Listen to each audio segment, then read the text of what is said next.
আসসালামু আলাইকুম ওয়া রাহমাতুল্লাহ। আপনারা জানেন ২৪-এর যে গণ আন্দোলনটা হয়েছিল সেটা কেন হয়েছিল? কারণ দেশে আইনের এবং ন্যায়ের শাসন ছিল না। দেশের বড় একটা জনগোষ্ঠী বৈষম্যের শিকার হচ্ছিল। কোটা বিরোধী আন্দোলন, বৈষম্য বিরোধী আন্দোলন তরুণরা করেছিল। নিরাপদ সড়ক আন্দোলন তরুণরা করেছিল। যারা বৈষম্যের শিকার হয়েছিল সেই হেফাজতে ইসলামী সরকার বিরুদ্ধে আন্দোলন করেছিল। তারা প্রচণ্ড বৈষম্যের শিকার হচ্ছিল।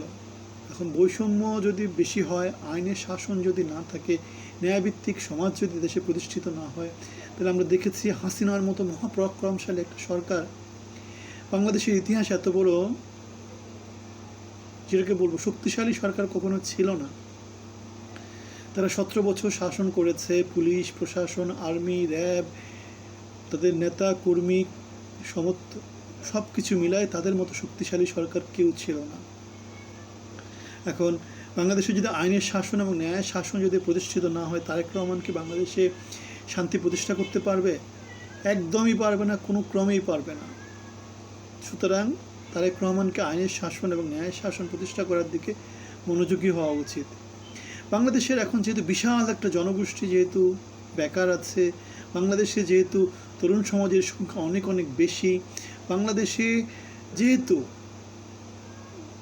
যেটাকে বলবো আর কি সবসময় রক্তচটা লোকজন থাকে। এখন যেহেতু আমরা দেখতে পেয়েছি 24-এ গণ আন্দোলনে যেহেতু সফলতা পেয়েছে, এরা রক্তচটা। 71-এর মুক্তির আন্দোলনে যারা ছিল মুক্তিযোদ্ধা, তারা রক্তচটা ছিল।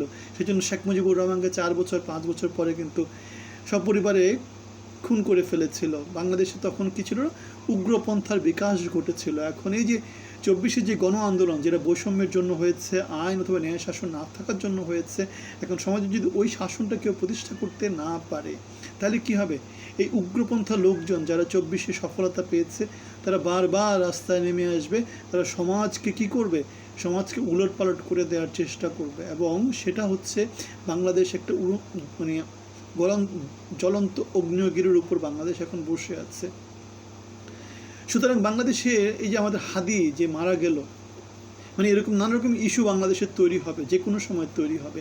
ছাত্ররা আছে, গণ অধিকার পরিষদ আছে, এনসিপি আছে, ওদিকে আমাদের পালিয়ে যাওয়া স্বৈরাচার আছে, সব কিছু মিলে, অথবা ইসলামী দলগুলো আছে, সব কিছু মিলায় অভাব অভিযোগের একটা বাংলাদেশের মধ্যে এখন যদি ন্যায়ভিত্তিক আইনের শাসন যদি প্রতিষ্ঠা করতে না পারে, তারেক রহমানকে সাবধান বলার মনে হয় এটা একটা যুক্তিযুক্ত সময়। কারণ তিনি আসবেন, তিনি তার কাজে ব্যস্ত হয়ে যাবেন, কিন্তু সমাজে যদি ন্যায় শাসন প্রতিষ্ঠা না হয়, তার জন্য সমূহ বিপদ আছে। ভালো থাকবেন। আসসালামু আলাইকুম।